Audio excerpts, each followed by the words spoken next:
Welcome to Adulting on the Spectrum. I am Andrew, an autistic certified financial planner. I co-run Adulting on the Spectrum with Eileen Lamb. Hey, Eileen. Hey everyone! In this podcast, we want to highlight the real voices of autistic adults, not just inspirational stories, but people like us talking about their day-to-day life. Basically, we want to give a voice to a variety of autistic people. Today, our guest is Scully Sikora. Scully has Asperger Syndrome. She specializes in studying entomology, which is insects. She's been in autism advocacy since her brother was diagnosed with autism in the early 90s. Hey, Don. Thanks so much for joining us today.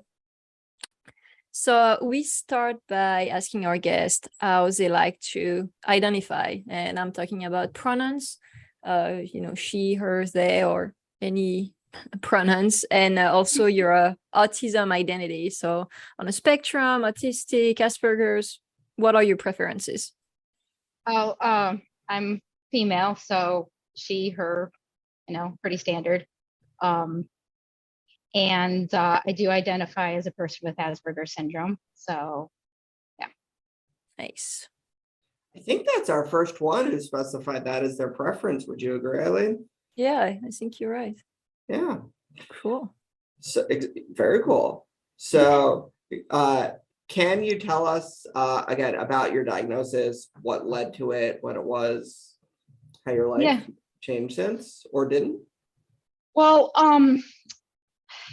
back in, I don't know, when my brother was like really little, about 3 or 5, he started having some behavioral issues and needed support from the schools and the like.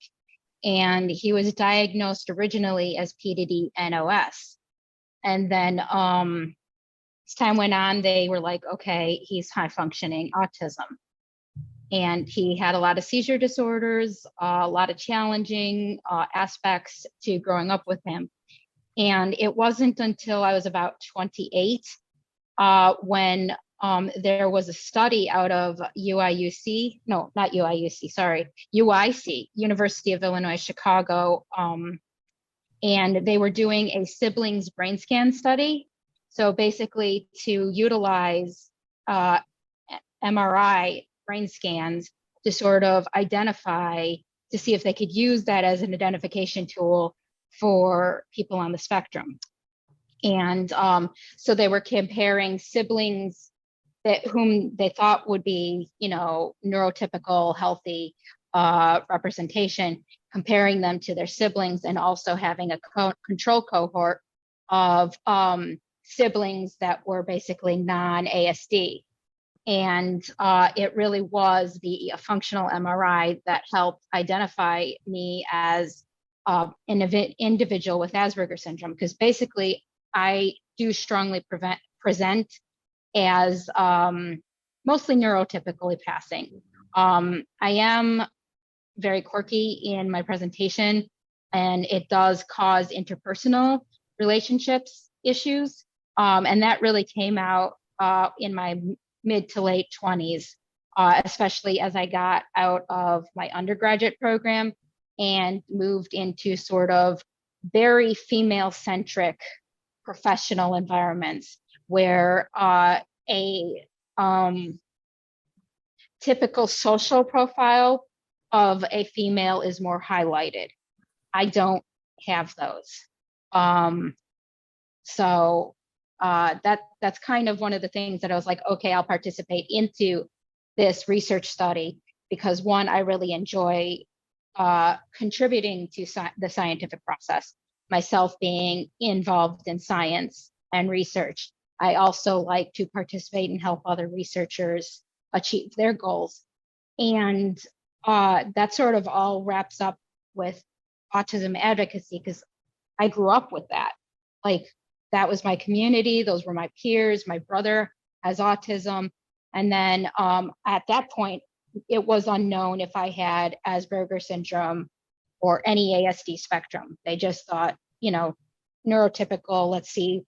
And it involved a look at family genetics as well. So they were looking for like Fragile X to sort of like rule that out in blood, because that was one of the few things that was known to be a biological indicator for a possible autism spectrum profile at the time.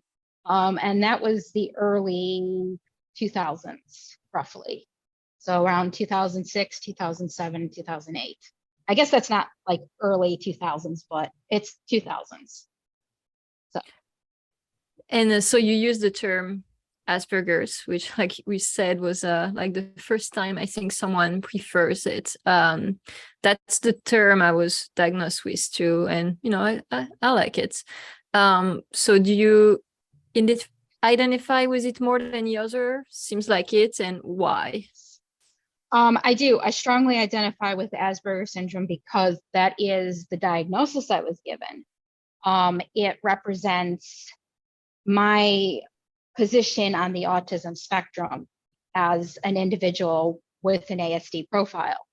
And I think that's very important because it helps establish in communication. It's a communication vehicle. It establishes to others what kind of supports and services I may need in terms of like professional situations, employment, just in general. The term Asperger syndrome has a well-established, understood profile of how it is in the autism spectrum. Whereas, like, for example, PDD-NOS is a little bit more nebulous, and sometimes it presents a challenge for actually receiving services, which is part of the reason why my brother had to be multiply evaluated because he wasn't receiving the correct services for him. And then they established that he was high functioning autism. And that helped pinpoint better services and supports for him as we were growing up. So I believe each of those particular subgroupings, subheading, and labels, while there's a lot of controversy today online with regards to those, I think they are extremely beneficial diagnostically and for communicating an individual's personal needs and supports for themselves. For me, Asperger's is that. And when I say I have Asperger syndrome, I believe more people understand what that means for me in terms of my peer groups, in terms of my family members, and in terms of the general public. I believe, both autism and Asperger syndrome are kind of recognized, and they're recognized together, but each of them has their own understood profile, if that makes sense. Totally, yeah. So no, and it does. When you say autism, that could mean someone like Charlie. It could mean someone like Jude, right? Although there could be good as a scientist, quantitative ways of referring to someone. You can see the value in that. That makes sense. So you're finishing your PhD in entomology. Can you tell us a little bit about how your interest in insects turned into a career? Okay, yeah, how my interest in insects turned into a career. Well, so my undergraduate days, I did biochemistry. I love science. I love doing research. And then I sort of navigated adjacently to librarianship. And I was going to do like a career in bioinformatics and science librarianship. But I realized that my true passion has always been insects and studying insects. So I just decided to pursue both a master's degree and then go for a PhD in entomology. Kind of one of those things of, I guess, YOLO, you only live once. I really love insects. That's what I want to do. So that's what I chose to do, kind of thing. I really wanted to do it. So I, force of will, chose to make it happen and communicated with various universities and didn't take no for an answer. when I got turned down, and I just kept looking for a university that could train me in entomology. That seems So like a very specific interest. Insects. Do you have any advice for someone who would want to pursue employment in their special interest? Don't give up. You're going to face a lot of barriers, both personally, professionally, and developmentally. People aren't always going to understand why your special interest is of importance or of value. Like, for example, me just following a bunch of ants, who would ever think that's of any true importance? But if you find why it is important, and then you can work towards communicating that with someone who will then take value and see value in it, you can turn your special interest into a career goal. It's taking problem solving skills and then just going forward. And like I said, don't give up when someone is like, I don't understand why that's of any interest or value to you. I mean, let's say even your interest is in gaming, or you do like role playing. If that's your special interest, you could even turn that into something that would be career worthy. It's just establishing how to make that work. His response was, yeah, that's definitely literal thinking there for you. His ability to interact with the social world is significantly more limited in what he's able to participate in. And I don't think that's the fault of him or his autism. I believe that's a fault of society being unable to integrate him, especially for the times period that we grew up in. Early 80s, late 80s, early 90s, people didn't even know what autism was. And I know a lot of people get upset for some of the advertisements that were created that reflected those time periods. But when I look at them, I do see an accurate reflection of my lived experience and what happened to my brother, what happened to my family. It was a very isolating time. Peers in high school, peers in grammar school, they didn't understand. I had peers in high school that really didn't want to interact with me until they heard a program on the radio that was describing autism. And only then did they change their social interactions with me to try and start including me and coming over to my house and including me in social engagements. But for my brother, and since he was diagnosed first, it was a lot worse of an experience for him, because not only did he have a lot of seizure disorders and communication difficulties and behavioral issues, but like people in stores would try and call the police on my family because he would have so much sensory overwhelm being in the shopping center at age 5 that he'd just melt down. And there was no supports. Even in restaurants, you couldn't really go there because they would look at a person with autism as though they're just disobedient, that behaviorally they need more discipline, that it's the parents' fault for being abusive or unresponsive to the child's needs. Just a overall lack of understanding, lack of awareness of what autism is, how it impacts a family. And yeah, it is definitely a very isolating time to period to grow up in. Yeah, I feel like it's still true nowadays on a lot of I mean, it's gotten better because we have more awareness, but it's still not great. So did that have an effect on your advocacy? When you say that you do autism advocacy, like what do you mean? What advocacy have you been involved with, and how do you decide which organization to support? Okay.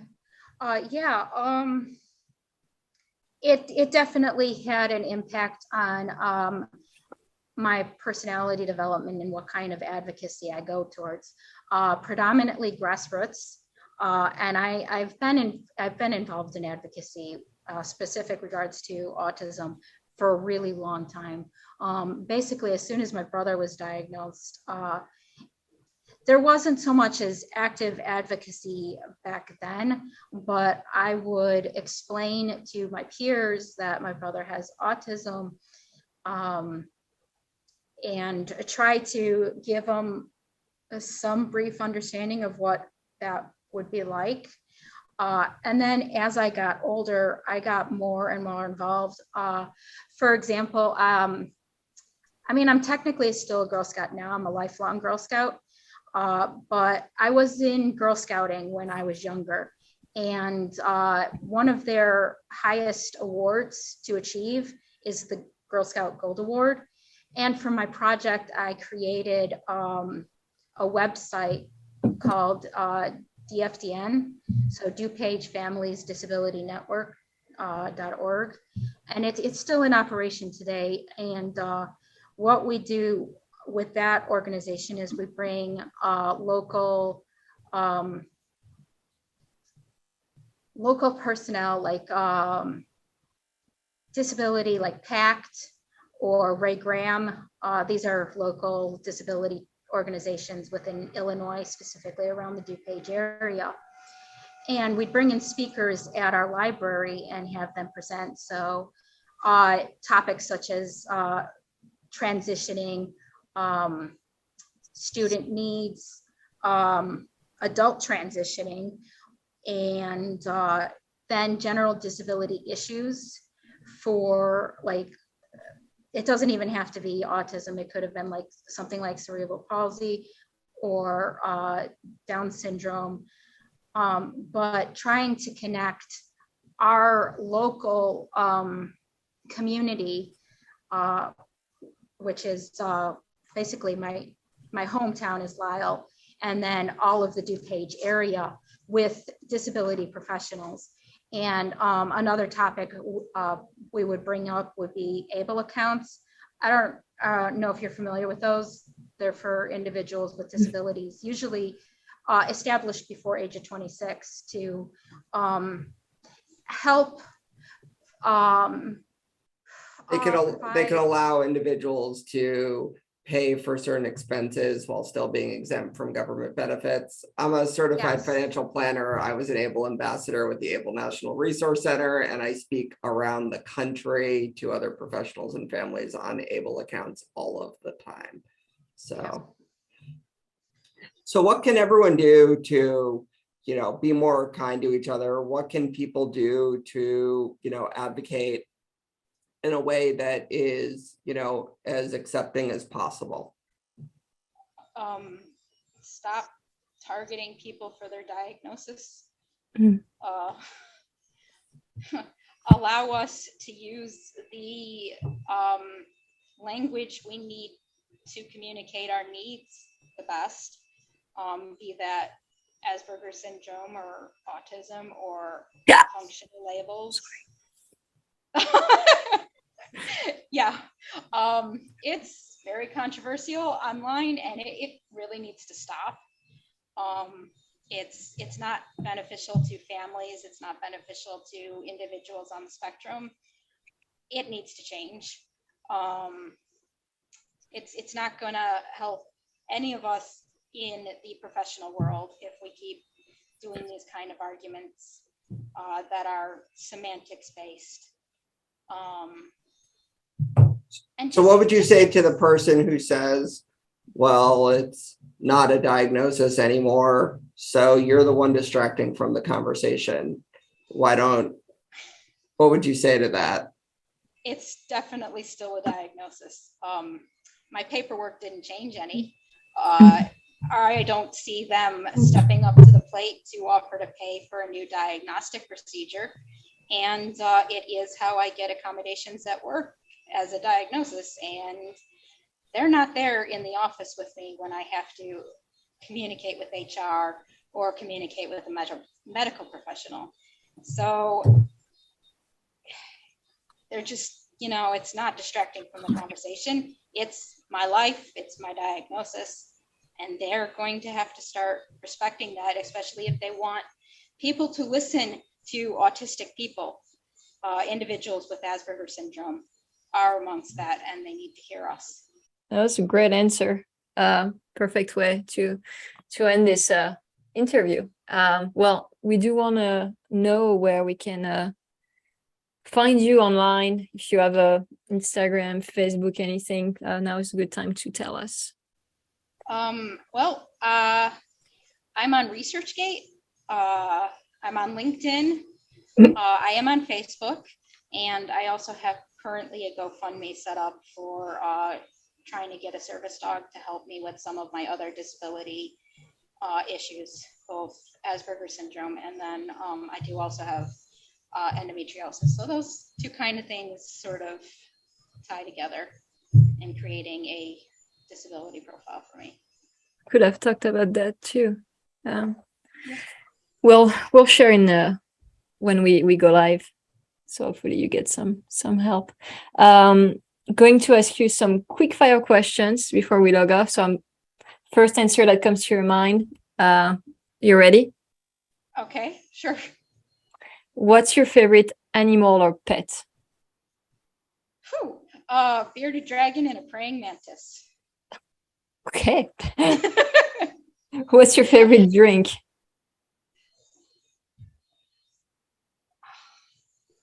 Not water. Not water. Root beer. What are you scared of? I'm afraid of falling off the earth. As in, to explain that better, I'm afraid of not being able to communicate my needs properly in a professional sitting, and being misunderstood. What was your dream job as a child? I'm doing it. Oh, that's so nice. Entomologist. That's great.